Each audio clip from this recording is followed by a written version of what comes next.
Hello everybody, Rufaro here. As the title suggests, today I'm here to share with you 10 things that you need to know before opening a store on ZOPPAH.com. If you're unfamiliar with ZOPPAH, it's a website that allows you to open your own online shop as long as you're selling products that are from China and can be shipped directly from Chinese manufacturers or suppliers. If you think that this is something that you might be interested in, then definitely need to keep on watching.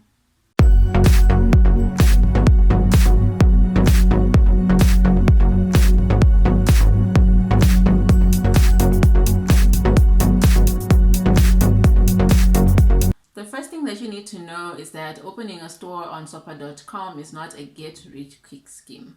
I hope I said that right. Get-rich-quick scheme.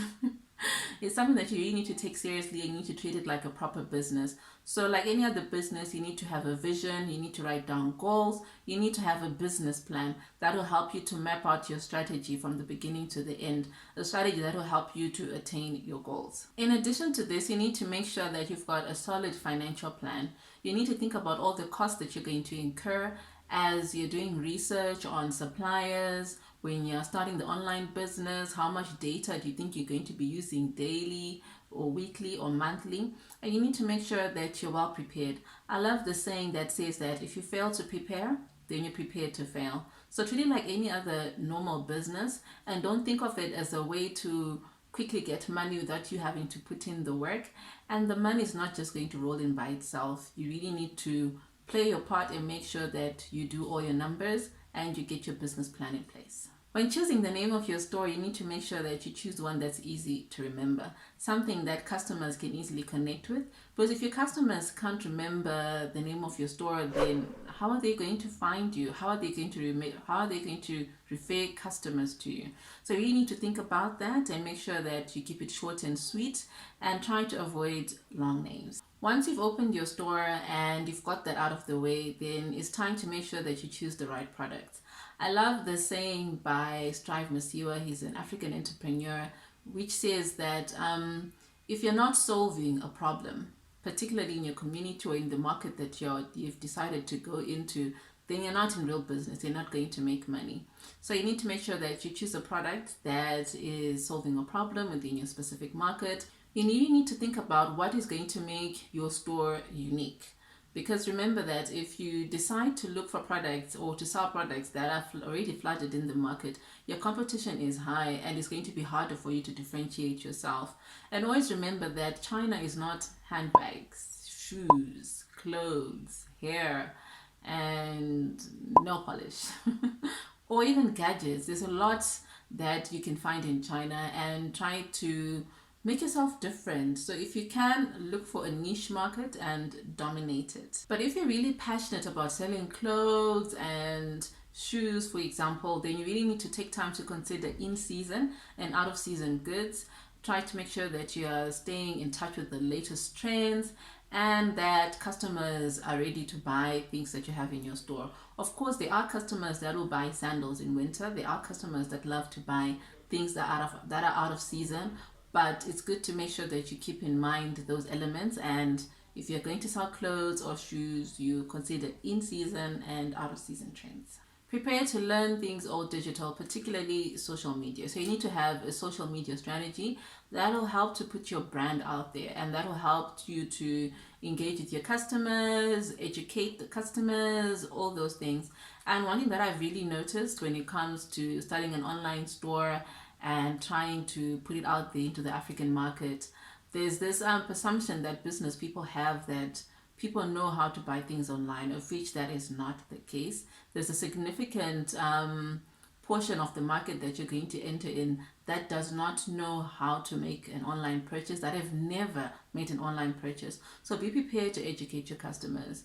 Look at all the social media platforms that are around you. The most effective are usually Facebook, Instagram, you've got Twitter, you've got WhatsApp, but you also need to take time to look at other options such as Pinterest and Snapchat and even TikTok. You can promote your goods on TikTok. So think about all those things and look for, maybe 3 social media platforms that sort of really speak to you and you believe that you can get the most mileage out of. The key to also having a very successful social media strategy is making sure that you use those hashtags. And make sure that you use hashtags that are trending and that are related to your products. It doesn't help to just use random hashtags because then no one is going to see it. And hashtags are important because they improve your reach and your impressions. We're talking about the number of people that are actually going to view your advert or your content.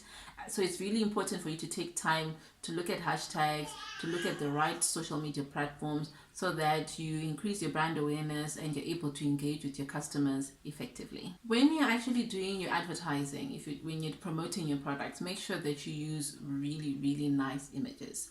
Quality images really make a difference. As human beings, we are mostly visual in the sense that we like to see pretty things. So we feast with our eyes before we actually then make a purchase. That's the first thing that's going to attract us to your product. If there are any Chinese labels on it, because you find that as you're importing products and putting them into your system, whatever it is, they might actually come with Chinese labels or stuff like that. You need to edit them out if you can, or translate them so that customers are able to understand what you're talking about.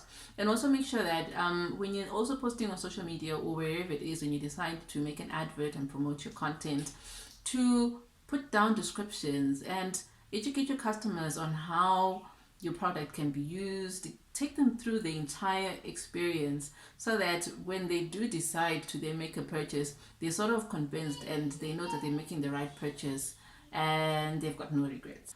Pricing. Make sure that you sit down and do your numbers and do research on your competitors. Don't overprice your goods, don't underprice them, and make a decision. Are you low cost wholesale or are you premium? And make sure that when you then try to do your numbers, whatever profit you're going to be making actually covers your costs. And we're talking about data. You're going to be using a lot of data as you're online all the time. That goes without saying. If you want to hire people to do your social media strategies, then you need to look at those numbers as well. And each and every time that you spend looking at this platform and selling your product, that is money. So do your numbers, take time, and make sure that your pricing is not too high. And remember that there are lots of competitors out there. So if a customer goes on different websites and they're looking for the product and they feel like in your store maybe it's overpriced, then they're not going to buy from you. But then again, also take time to think about how some customers actually believe that if the pricing of your goods is too low, then most likely the product is of low quality. But if they feel like the product is highly priced, then the assumption is it's also of high quality. So try to strike a balance and decide, are you low cost wholesale or are you high premium? And also remember that your customers are going to pay for their own shipping. Shipping is calculated separately at checkout. And that total expenses when it comes to shipping can actually deter customers from buying from you or from your store. And look at those numbers, just play around with them and make sure that it's all making good business sense, you know. Another trick that I've also found to be sort of useful is making sure that you put down a lot of notes in the description boxes that are available to you. You know, if you're selling clothes or shoes, put cute notes about how customers can wash this product, you know, your typical how to wear kind of tips, how to style kind of tips. And customers actually do appreciate that. Even in your description box, you can also note down some of the products that you already have in your store that can complement each other. So if a customer is looking for eyelashes, for example, then you can say, I've got mascara or I've got makeup brushes. If your customers are looking for sneakers, then put down a note to say, I've got socks that go with this, you know, that sort of thing. And I've seen that it sort of helps. And when you get inquiries and customers asking you about that, you can also just drop those things in so that you can boost your sales. Another thing that I've also seen happening with some online stores is that people just want to fill up their stores with lots of junk. By that I mean, think about quality over quantity. There's no point in putting 3,000 products in your store when they are not addressing a problem, when they're not attractive, when customers don't want to buy them. And one thing that I've also realized is the 80-20 rule. I strongly believe that 20% of the products that you have in your store will give you 80% of your sales, of your earnings, of your commission. They're the ones that will give you mileage, because having 3,000 products in your store does not translate to sales. Sometimes all you need is that one product that will sell out, and it will actually just boost your store. So always take note of the products that are selling the most, or customers that are viewing the most, and then try to push those products when you're advertising, if it's on social media or whatever it is, and you might actually see an improvement in your sales. I've seen improvement in my sales, so I think it actually does help to do that. Do not underestimate the power of product reviews. Good product reviews are just good for business. That goes without saying. I think it's very obvious.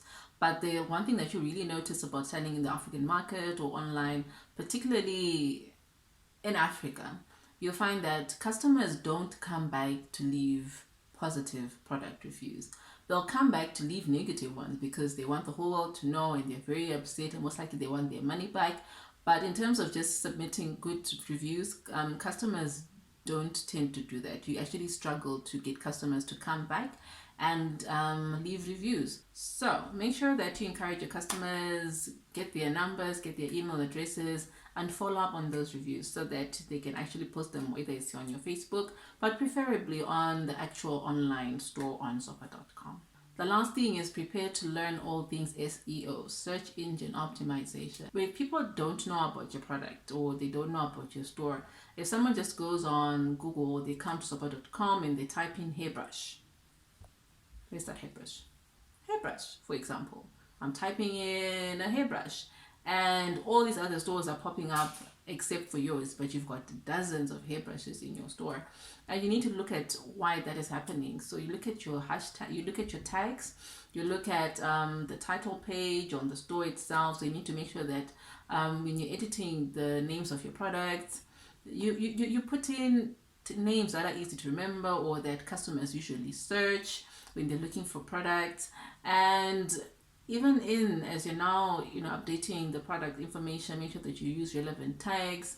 For this, I'll probably put hairbrush, weave brush, white brush, hair salon essentials, for something like this. I think you get what I'm trying to say. And these are some of the things that will help your store, to actually rank better on the actual ZOPPAH.com platform. If all these things are jargon to you and you have no idea what I'm talking about, you need to sit down and do some reflection. Just do some research and go on YouTube, go on Google and research about SEO and how important it is to have SEO for your online store, and what you can do to sort of improve that.